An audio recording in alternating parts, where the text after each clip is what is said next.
best friend's 5-year-old picky eater to try salsa and guacamole. If you're here live, you can post questions as well. Once I've told you the story, I'm going to answer some of the questions. So my best friend, she's got 2 little kids, a 2-year-old and a 5-year-old, and I was over at her house for dinner the other night, and she made nachos. And when I come over for that, one of the things that she always asks me to make is guacamole. So I made the guacamole, and I've been at their house before many times when nachos have been available, and I know that their 5-year-old son never wants to eat the guacamole, never accepts it on his plate, and also never really tries. I don't think I've ever seen him try the salsa. So when I was over, I was observing the situation. I wasn't there as Talia, the dietitian. I was just there as a friend. And so I'm watching, we're all sitting at the table, we're just having a chat, and I go and get some of the salsa and put it on my plate. And I'm sitting next to my 5-year-old friend, and he's looking at what I'm doing. He's looking at what I'm doing, and he said, "Oh no, that's spicy. I don't want, like, that's spicy." I didn't even say he doesn't want it because no one had offered it to him. And I said to him, "You know what? I don't actually know if it's spicy. I'm going to try it and see if it's spicy." So I put a spoon in and I put some on my plate, and I just dipped my pinky finger in it and I licked it. And I really was unsure if it was going to be spicy or not. And I said, "No, it's not really spicy." He, without being prompted, went over, and it looked like he was going to dip his finger in. And I said, "You can dip your finger in if you want to." He actually started pinching around and took some of the like the chunky bits that were in there and ate that. And his reaction, oh, it's spicy. Oh my God, it's spicy. And so I kind of leaned into the reaction. I went, "Oh my God, oh my God, oh my God, is it?" And we were having fun. It wasn't a actual panic response. It was, "Have a drink of water, that will help you." And so I said to him after that, I said, "Let me read the ingredients to you." And I wasn't reading the ingredients to see how healthy it was. I wanted to see if there were chilies in there. And when I mentioned there was, I think it was capsicum or bell peppers that were in there, he said, "Oh, that's what made it spicy." And I said, "Actually," I'm just going to name him Frankie. That's not his name. I said, "Actually, Frankie, capsicums aren't spicy. You know, the thing that is spicy is it's what's listed next on here." And it was not habaneros, jalapenos. And I said, "That's the spicy thing." And I said, "But there's only a very small amount of that in there." And I said, "You know what you could do if you wanted to try some to see, like, if you're interested in trying some, instead of grabbing the chunky bits, because the chunky bits might have a little bit of the jalapeno in it," is I showed him, I took my spoon and I just put some of the liquidy part of the sauce on the spoon. And I put that on my plate. And I said, "That's the bit that I would try because that is going to be the least spicy part." And he again went with his finger, and I said, "Why don't you try it with one of your corn chips? Because that's how most people eat salsa. Like, most people don't just eat it in there, like this." And so I said, "I'll show you how I take mine." So I took my chip and I dipped it in, and I didn't put that much on, and I tasted, and I went through what that experience was like to eat the corn chip dipped in the salsa. And then he did try it, which was amazing. I was like, "Oh my gosh, my work here is done." And he again said, "Oh, spicy," because I think he liked the reaction he got. So again, I kind of leaned into that and I said, "Oh, let's have a drink of water together." And so we both drank the water. And when that was over, I said, "You know, Frankie, what's not spicy, what's actually quite creamy and can help with the spiciness is the guacamole. And I know I've made the guacamole for you before and you haven't been interested in it. I'm going to put a little bit on my plate, and I'm going to show you how I put it on my chip with just a little bit of the salsa, so it's not too spicy." And I showed him exactly what I did, and I took a bite out of it. He was watching me. He was interested. If he hadn't have been interested, we would have moved on. And I saw him looking at, like, he wanted to dip his finger in it in the same way he had with the salsa. And actually, this was something that happened before that. When I put it on my plate, I moved my plate away and I said, "Now, Frankie, you're welcome to dip your finger in it, but only a tiny bit, because this guacamole is my guacamole. So just a tiny, tiny bit." And then I moved the plate back because I didn't think there'd be any way he was going to have any of it, because I know how he is with it. And so I moved my plate over, and he gave me this very cheeky smile. He's a very different child than my children. Gave me a very cheeky smile, and he went with his pincer grip. He's 5 years old. not to dip. He went to take some. I said, Frankie, just a little bit, remember? Because it's mine. And he actually took like a reasonable amount on his fingers. And he was he almost went to lick it and he decided not to. And he put some on his chip. And then I was wondering what he was going to do with the bit on his fingers. I was like, are you going to lick that? I just was thinking it. He did this, which I thought was hilarious. Anyway, he did actually try it, and then he dipped it into the salsa, and then he tried it. He spat it out, right out of his mouth, right away. And you're thinking, well, that was an epic fail, Talia. Actually, it was an epic win on multiple levels. One, not even that he put it in his mouth. I mean, that is the ultimate. Like, that's amazing. And if he had swallowed it, amazing too. But that's not the ultimate goal. I didn't go over there in the hopes that he would eat the guacamole. The fact that we had a really positive interaction and he was engaged in the discussion that we were having, that really is the best win out of all of them. Yes, it's great that he was at that point, at that moment in that day, willing to actually put some in his mouth and taste it. Even the salsa, like, that was a win in itself.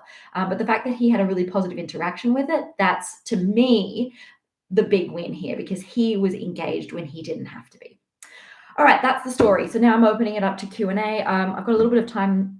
It's just turned afternoon here, so I can't say this morning. If you're on Instagram and you have questions, just ideally put them in the little circle with the question mark so I can tap on it.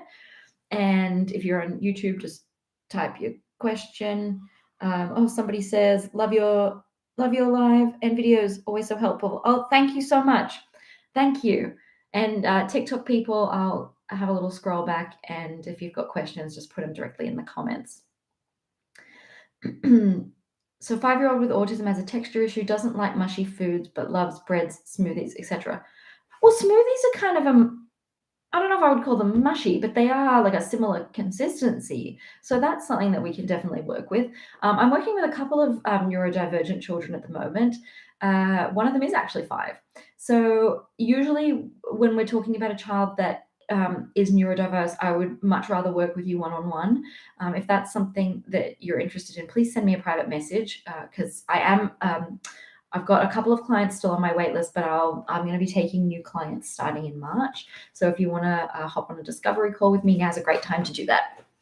And the way you can do that is either send me a private message or go to the link in my bio, tap on the 3 lines in the top right corner and go work with me. And there'll be a place where you can go and book a time. All right. So with texture issues, what I'd like you to do, and I think I say this on every single live, so if you've been on a live with me before and you've heard me say this, just stick with me. Write down a list of all the reliable foods that your child has for yourself and have a look and evaluate what things are in different texture categories.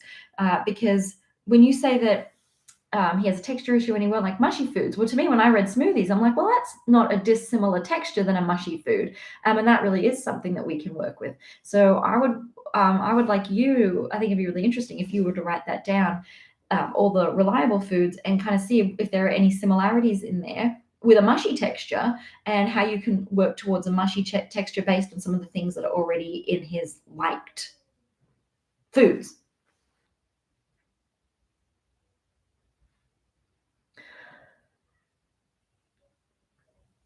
All right, there was a question right when I started the live about my kids are 15 months old and 2.5 years old, hardly eat anything. What's the best way to encourage? So I was on a call yesterday with one of my clients. They have a child that has ARFID. He's 6 years old, and we've only been working together for maybe 3 weeks. This was our third call. And they have made incredible progress in such a short time. 2 weeks ago, they had messaged me that he had been very afraid of an apple. And not even to eat it, but just to even like the idea of an apple made him very uncomfortable.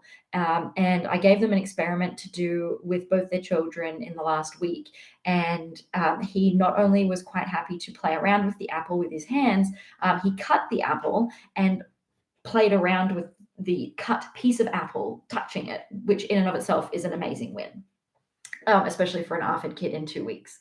So what we were talking about was ways to encourage, because they have been very verbal with their encouragement, which is pressure when you talk about that. Like, oh, here's an avocado.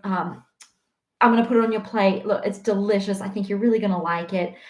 Let's try it together. Like, that is pressure.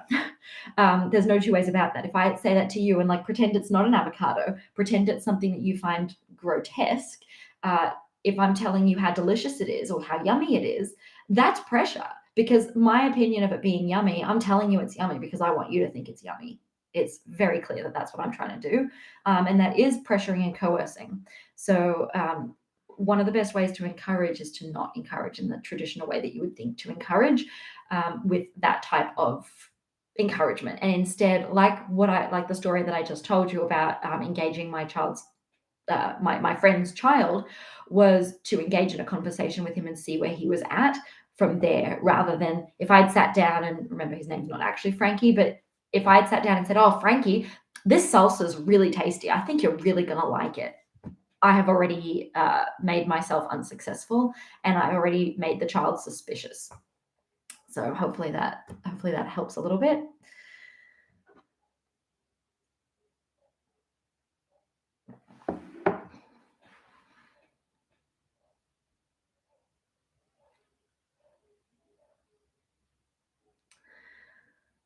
Okay, please help. My 18-month-old is asking for food, then throwing a tantrum when we give to him.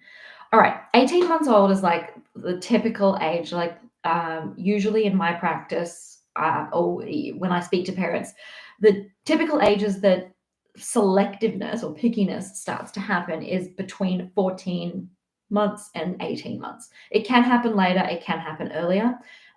You're right in the thick of it, and that's because that is the age where children naturally become, where they want more autonomy. It's very normal that they want more autonomy. It's the way we respond to that is going to either exacerbate the picky eating and make it worse for them and for us, or it's going to help them and help them move through this normal stage of life without it becoming an issue or a problem. If you're new to my page, if you're not on YouTube, but if you haven't been to my YouTube channel, I'm looking at Instagram and TikTok. It's Family Snack Nutritionist. I've got a number of videos on there that will help you with, there's some specific coaching videos, like how to talk to your kids, but also how to set up a mealtime schedule and what to do when your child is asking for something and you give it to them and they don't want it. The immediate thing that comes into my head with this is, okay, my 18-month-old has asked for something and then throws a tantrum when we give it to him. One, is it limit testing behavior? Is it actually a mealtime? Two, one, with a limit testing behavior, is he simply just trying to see what response you're going to give him? Two, does he have food anxiety? Is the food that he's asked for and then you put it in front of him, are you expecting him to eat it? Is he then becoming anxious over the fact that he is now like being forced to eat it? Because I've actually spoken to parents. Like one mum was telling me that her husband, if that situation arose, they made the food for them and the child then refused it, the father wouldn't let the kid leave the table until he ate it, because it was like this, it just became this huge power struggle, which is only going to make the issue more of an issue.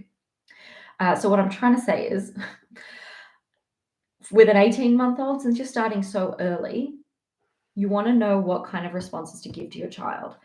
You can start on my YouTube channel. It's got a lot of free content on there. My Mealtimes Without Meltdowns course, which is in the link in my bio, it's helped many thousands of parents worldwide.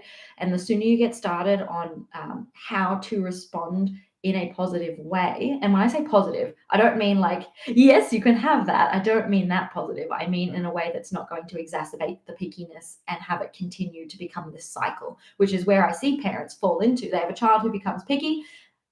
The parents get worried that the kid's not eating. And when the child asks for something, the parent is so concerned that the child hasn't eaten anything that they just give the child anything because they just want the child to eat.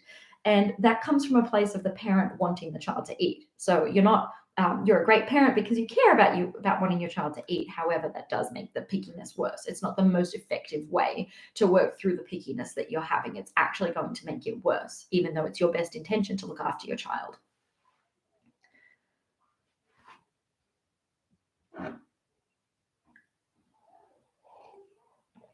Oh, if you missed part of it, I'm going to be saving this live on my YouTube channel and also my Instagram. So if you've missed it, you can go back and you can watch it. Promise. All right. Whoa. Okay. I've had some questions on Instagram.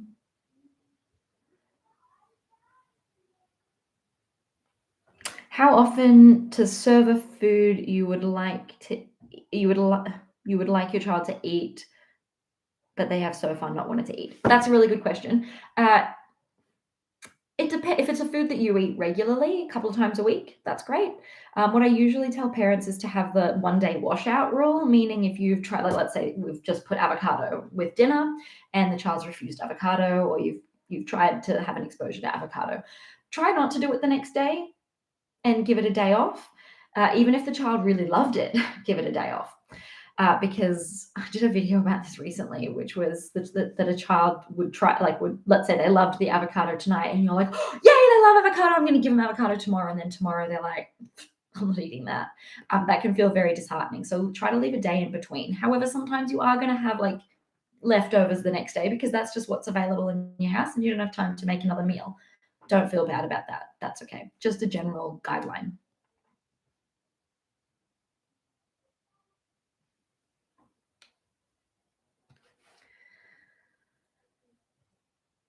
3-year-old won't try anything. She cries and gets upset, says no as soon as we attempt.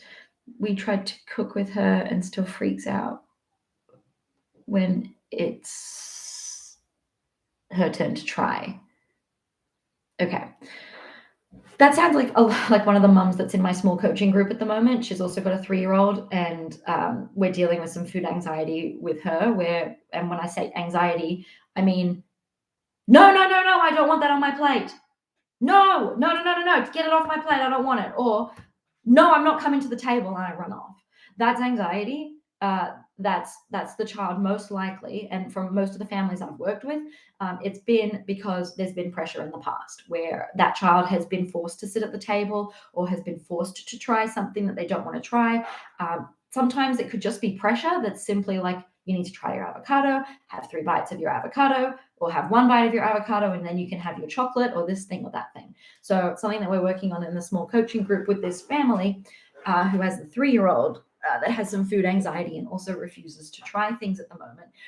Before we can really work directly on the issue, we need to work on undoing some of the damage that we've done, or harm, or whatever you want to call it, some of the pressuring things that we've done. We need to regain the child's trust that they are not going to have to eat something or taste something.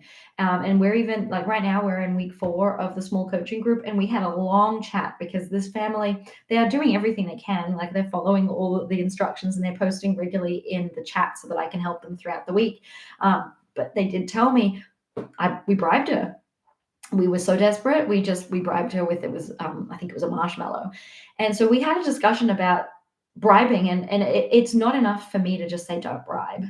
We had to work through why are you bribing, what's your goal here. And then once we've worked through that, like the psychology of what is going on inside the dad's head that he's doing that, it's again, it's coming from a place of, I really want my kid to try this so that they can be healthy and enjoy it and all these things. However, from once we've understood that, then we can come up with a better way to intervene with it so that he's not feeling compelled to do that.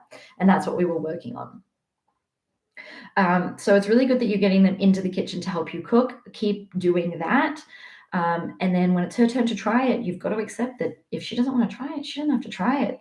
And lean into those other techniques that I always talk about. Like, you can go to the playlists on my page or to my YouTube channel where we talk about how to have fun at mealtimes.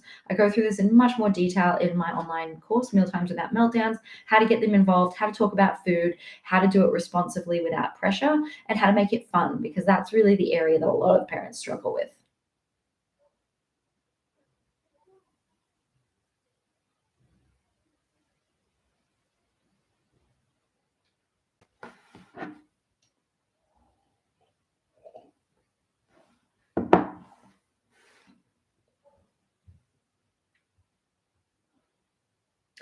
All right, so I had a question on Instagram, so I'm gonna have to like really lean in to read this because it's so small. Fats and protein are high caloric foods that help in weight gain for a toddler who eats only a few bites. A nutritionist asked me to up her carb intake like rice pasta to increase her to put on weight. Is that right? Can you talk about it? Okay, so if we're looking at just calories per gram, fats are the highest. There's nine calories per gram of fat. Protein and carbs both have 4 grams, 4 calories per gram, so they're the same. High fat foods are great for weight gain, but also we're not just looking at weight. I've talked about this in a lot of other videos, and it sounds like if you're struggling with weight gain, like weight plateauing, falling off growth curves, I really would encourage you to reach out to me if you're still on the live. Send me a private message, because it's very much a band-aid solution to say just increase fats or increase this, that, and the other thing. I want to know what's the underlying reason. Is your child not eating? Why aren't they eating? That's the issue, because in the short term, we can focus on, give them avocados, give them like rice and avocado mixed together, give them French toast with avocado on top, or French toast with peanut butter on top. Like, that's great in the short term, but why aren't they eating? What's going on there? That's what I would like to get to the bottom of, because we need to look at this in the big, like the long game, which is why aren't they eating? That's what we need to figure out. Got a question on YouTube. I don't usually get questions on YouTube. My son is 2.5 years old, recently turned picky, and has not been properly eating for almost a month, refusing 2/3 of meals in the day, every single day, also not eating at daycare. Help. All right, that's really frightening. When someone tells me that their kids become picky, not only do I ask how long it's been going on. So this mum's told me a month. I hope you're still on the live. So, okay, a month, it doesn't seem that long. However, the other piece of information is what is your definition of picky? Are they just not eating like one or two things they were eating before, or have they like stopped eating most things? And if this kid is not eating 2/3 of the meals in the day and not eating at daycare, my first question is, has there been a change in life circumstances? Have you moved house? Has there been a new baby, something traumatic that's happened? And I know that moving house and having a new baby may not seem traumatic, but they very much can impact the feeding dynamics. The other question I have for you, if we were on a discovery call, I would ask you, are they eating between the meals? So if they're not eating a meal, will they come to you half an hour later and say, I'm hungry? What happens then? Nothing changed. Just tried forcing him to eat, so he runs off the table. Okay, so he's running away, which, I mean, that's, if you were on the live just before, I gave a wonderful example of me screaming and running away. So that's a sign of anxiety that we expect in response to being forced or pressured to eat. And again, I'm not calling you out as a bad parent. You're a parent who cares that your child eats. That doesn't make you a bad parent. It just means that you can do things a little bit differently. Yes, tons of snacks, and will throw a tantrum for it after refusing a meal. How to fix it. Okay. Have you watched the snack? I've got a couple of snack videos on YouTube about like what to do when they're asking for a snack after they've just skipped a meal, and also the importance of keeping to a meal and snack schedule, because not keeping to a meal and snack schedule is going to reinforce this behavior. Not to say that he's manipulating you. He's not. He's obviously got an underlying issue of pickiness that we need to sort out. But keeping him on a schedule is going to be really helpful to you and to him. So if you haven't seen those videos on YouTube, whichever platform you're on, go over to my YouTube channel. It's Family Snack Nutritionist. And if you search for the word snack, it'll bring up a couple of videos. You want to look for the longer video tutorials. And you can also look up the schedule tutorial, which is, it's on the front page of my YouTube channel. It's one of the top 5 videos. The other thing, because the thing is, this is not I can just give you an answer type thing. This is something that when I work with a client one-on-one, we work together for 5 months on this. It's not I can just give you a quick answer, because we have to work on undoing the child has learned to distrust us. We need to undo that and rebuild the trust. And that takes time. And then after we've done that, that's when we can start focusing on, okay, how do I have more positive exposures with my child? How do I help them come to the table? Which again comes back to rebuilding that trust. So it's quite a multi-pronged approach. It's not a simple, like, just do this one thing. And if you follow someone who says, just do this one thing and you'll fix the picky eating, that's just not how it works. Like I've got like my online course is great for I mean, I've had parents with kids up to the age of 8 and 9 take the course and find it really helpful. But generally speaking, if you want to get on top of picky eating issues, you want to do it as early as possible, because often the way we respond, like giving snacks all the time, that's a response. The way we respond to it is either going to make the situation worse, or it's going to prevent the situation from getting worse. And that's what my online course will help you do. But if you've got a child where this has been going on for a long time, or you just feel like you would like me to actually be the one that is there helping you through this rather than just the online course, I do have a small coaching group program. I'm halfway through the one that I'm running right now. My next one starts in March. So if you're interested in that, shoot me over a private message on whatever platform you're on, Instagram, and you can now message privately on TikTok. So if that's something that you would like my help with, the group coaching program is small. I keep it small so that I can get to know everybody, and there's a really nice sense of community. And I also get to help you in between our calls, where you can post your questions in the chat. And I also give you homework to do each week to keep you accountable and to help move you forward, because if you don't do the homework, you're not going to move forward. So if that's the sort of high level of program, high touch support that you're after, reach out to me. Luna, send me a message. I'd love to send you a link to the group. If you've got any questions about it, please go ahead and do that. Thanks a bunch. We'll do, and we'll check out your courses too. Please do. And if you want to send me a private message, there's a lot of stigma around this idea of getting help and meaning you failed. It doesn't mean you failed. I'm a parent and I have questions about what I'm doing as well. And it's great to have a course to go to. And if you're somebody, like some people do great with a course, the videos are all like face to face like this. So you see my face, you hear my tone. And when we work together, our calls are like this. So you get to talk and ask questions, and it's like what we do in the group is based on who's in the group. So every group I have different families, different age groups, different challenges. So every program is different, and it's tailored based on who's in the group. And so if that's something you're interested in, just shoot me over a message. My next one starts in March. If you're interested in one-on-one coaching, I've got a wait list, but I'm working through my wait list at the moment, and I'll be taking new clients in March. So if you're interested in one-on-one, you can go to my website, and if you go to the 3 lines in the top right-hand corner, tap on work with me, and you can book a discovery call where we just have a chat and talk about what's going on. And obviously make sure I'm the right person to help you. All right, I'm going to answer a couple more questions that came in on TikTok. Sorry, I missed them. It's really just getting my kid to eat anything. If it's not a snack, he doesn't want it. That's how old, if you're still on this call, Marissa, how old is your child and how long has that been going on? Sarah says, I've been exposing my toddler to new foods since he was 6 months old. He's doing well until 14 months old. Now he's so picky at 20 months old. It's wonderful that you did all the exposures. That's absolutely fantastic.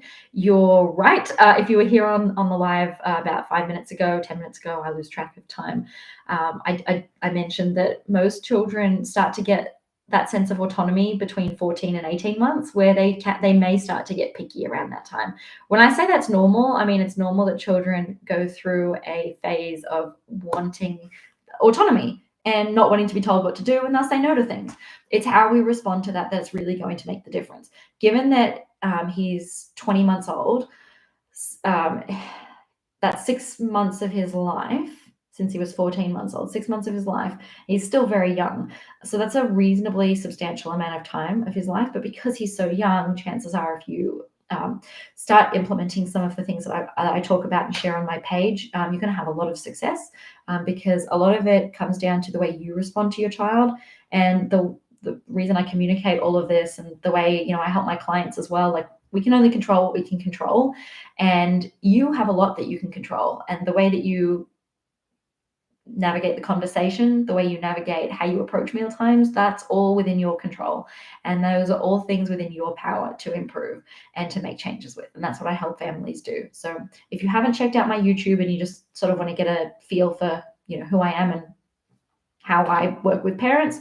There's a lot of coaching videos on there that you can take a look at. And if you're interested in the online course, Mealtimes Without Meltdowns, that you can find the link to that in my bio. And if you want to work with me, my next small coaching group starts in March.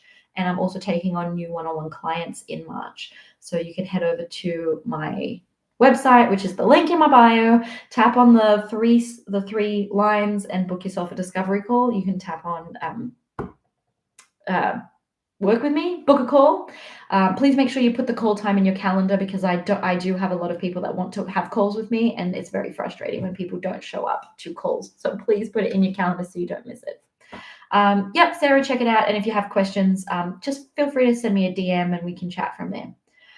All right, I hope you guys have a lovely day, lovely weekend, and it's great to see you and answer your questions. And if you missed some of this live and you wanted to watch it, it's going to be on my YouTube channel, and I'm also going to save it on my Instagram. All right, have a great weekend, and I'll speak to you soon. Bye.